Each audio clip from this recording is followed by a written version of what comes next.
Good morning, brothers and sisters. Again, blessed Holy Week and blessed Holy Saturday. This is a day for us as Catholics. Sometimes we can be like, what am I supposed to do on Holy Saturday? I kind of get a little bit of Holy Thursday. Maybe Good Friday is even a bit more apparent. It's the cross.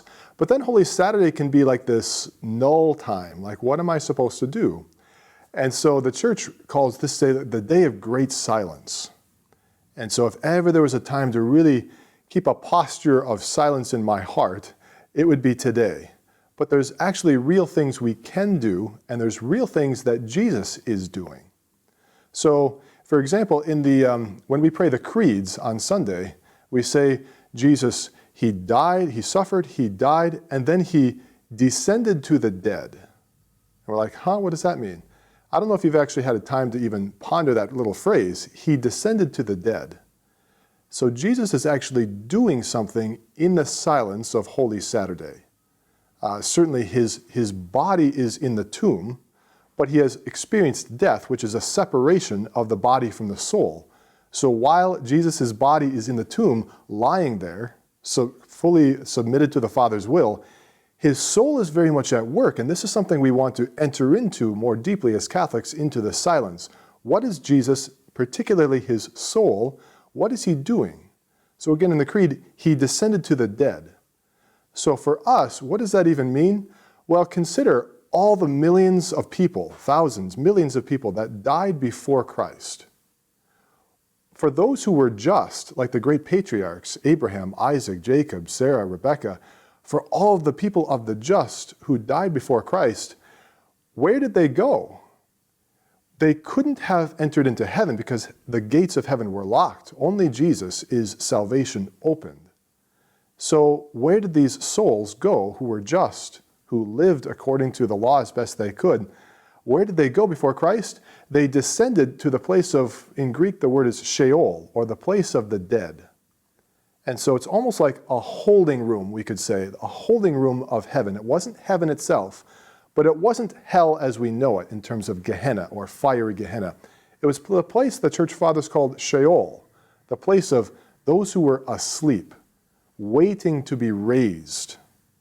So when we pray in the Creed, Jesus descended to the dead, he's going down into that place, that waiting room of heaven, if you will, of all those thousands of souls waiting to see the Lord, waiting to get a glimpse, a vision of God himself. And so Jesus, by dying, he destroyed death. He went to the place of the dead.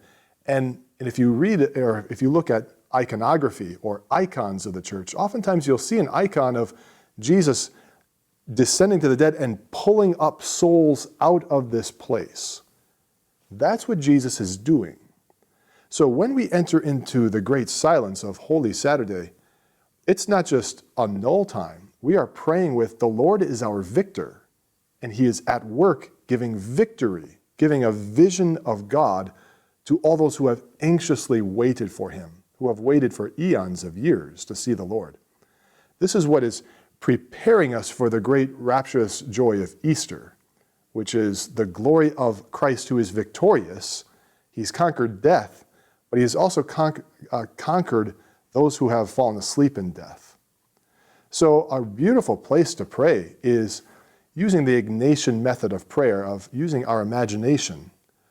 A beautiful place to pray is to go into the tomb itself with Jesus and really finding a quiet place where we can experience, like in our imagination, like imagine if you were there in the tomb with the body of the Lord laid upon the rock there.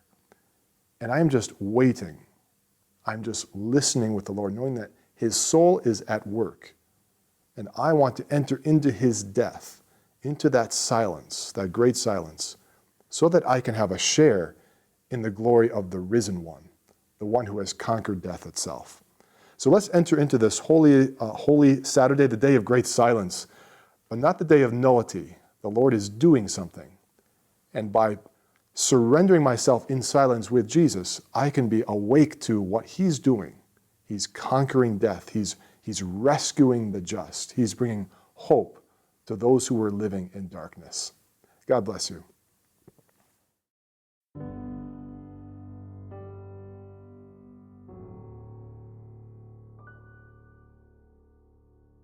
Either if you want to enter into Holy Week with us, we so invite you to. Feel free to just scroll down and look at the events in our description.